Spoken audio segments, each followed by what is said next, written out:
Salam, 13-cü kimya dərsinə başlayırıq. Mövzumuzun adı belədir: həll olma və məhlul. Əvvəlcə həll olma anlayışı haqqında danışaq. Təsəvvür eləyək ki, bir stəkan su götürürük və onun içərisinə, misal üçün, şəkər qatırıq.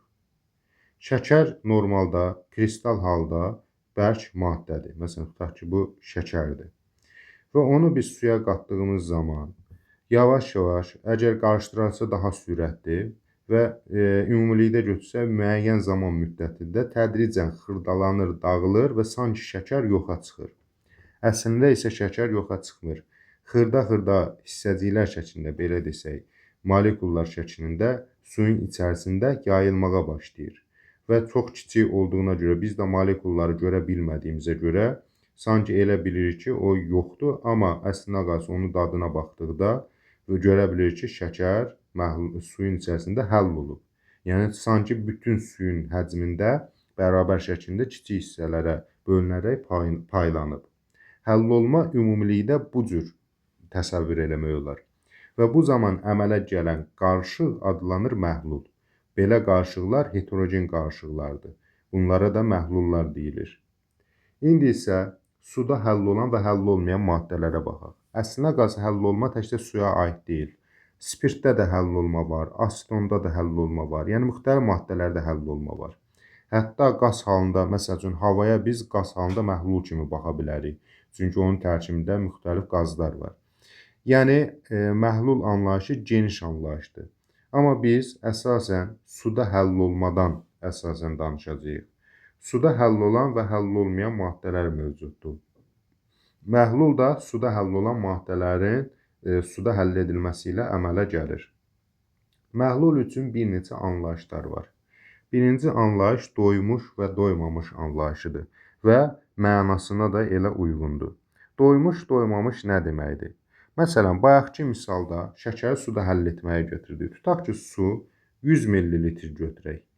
100 ml suda 203 qram şəkər həll ola bilir.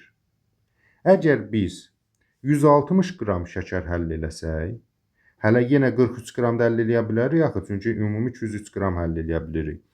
Deməli, bu o halda olur doymamış. Əgər biz 203 qramın hamısını həll eləsək, artıq olur bu doymuş. Doymuş məhlulda bir daha əlavə maddə həll eləmək olur. Məsələn, əlavə 1 qram da artıq həll eləyə bilmirsən. Və yaxud da 10 qram, 100 qram, 110 qram əlavə olaraq həll eləyə bilmirsən.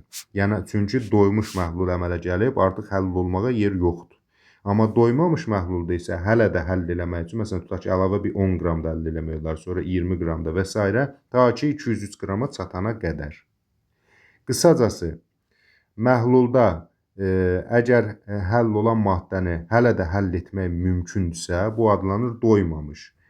Əgər həll etmək mümkün deyilsə, bu adlanır doymuş. Doymuş, yəni bundan o yana yoxdur da, doyub artıq. Bundan o yana həll eləyə bilmir. Bu, həll olmaya, məhlula dair birinci anlayışdır. Digər yandan həll olma qabiliyyəti müxtəlif vasitələrlə ölçürlər. Həll olma qabiliyyətini əsasən suyun millilitrinə və həll olan maddənin milliqramına görə ölçürlər. Əvvəlcə suyun millilitrinin milliqramına bərabər olduğunu qeyd edək. Belə ki, suyun 1 litri elə 1 kiloqram deməkdir. Yəni, suyun həcmi ilə kütləsi bir-birinə bərabərdir. Çünki onun sıxlığı 1-ə bərabərdir. Elə buna görə də biz götürmüşük vahid, yəni dünyada belə götürülür. Belə desək, məsəl üçün 1 litr su 1 kiloqramdır, 2 litr su 2 kiloqramdır, 12 litr su 12 kiloqramdır və yaxud da 100 millilitr su 100 milliqramdır. O halda biz millilitrinə, milliqramı eyniləşdirə bilərik. Yəni, suyun kütləsindən həcminə keçid eləyə bilərik. 100 millilitr suda və ya digər deyişlə 100 qram suda həll olan maddənin qramlarla miqdarına həll olma qabiliyyəti deyə bilərik.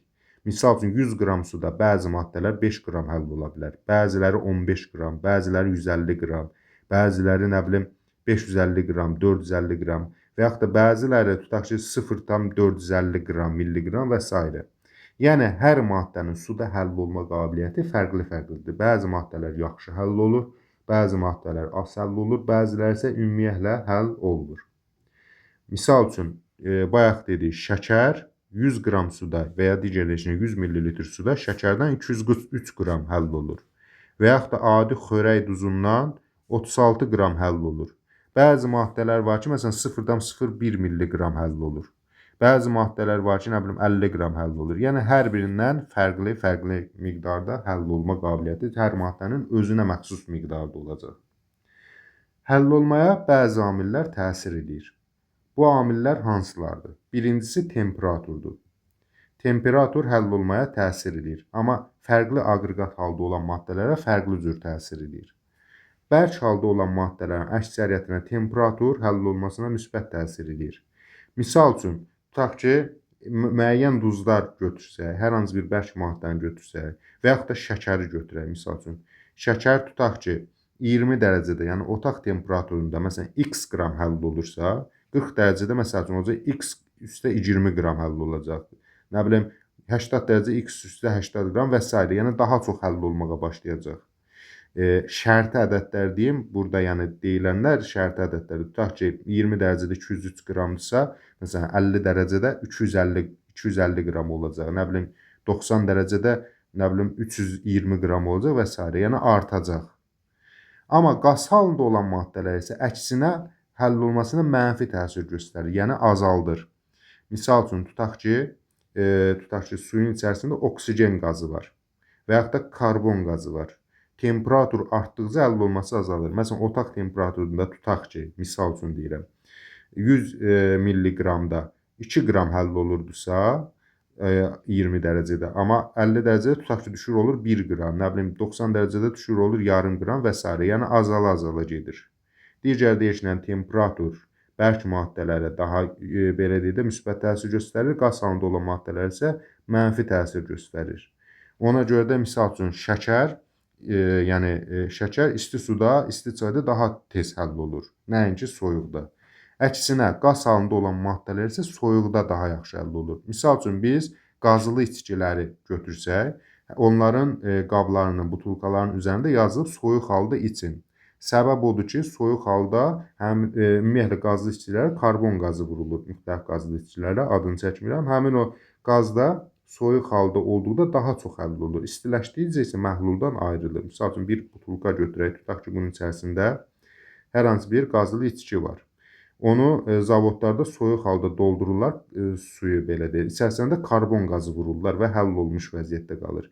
Əgər biz onun temperaturu artırsa, məsələn, olsa 40 dərəcə, o qaz başlayır ayrılmağa və içəridə sıxlıq artır, belə desə, qazın sıxlığı artır və həll olması azalır və dadı da dəyişməyə başlayır. Keçək indi qısaca desək, bərk maddələr temperatur artdıqca həll olma artır. Qaz halında maddələrdə temperatur azaldıqca həll olma artır və yaxud da temperatur artdıqca həll olma azalır. Yəni, tərs mütənasib göstərir. Amma bərkdə isə düz mütənasibdir. İkinci keçək təzyiq anlayışına. Bəs təzyiq maddələrin həll olmasına təsir göstərirmi? Təzyiq ancaq qaz halında olan maddələrə təsir göstərir. Misal üçün, bərk halda olan maddələrə, maye halında olan maddələrə təzyiq heç bir təsir göstərmir. Çünki onlar sıxıla bilmir. Amma qaz halında olan maddələrə təsir göstərir.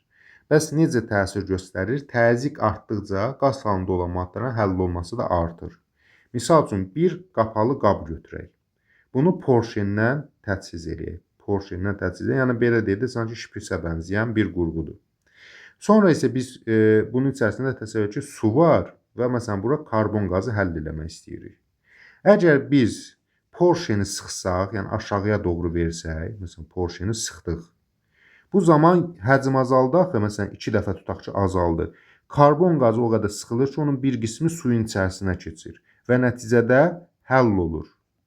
Beləliklə, təzyiqi artırdıqda qaz halında olan maddə, yəni məhlula keçir və onun həll olması artmağa başlayır.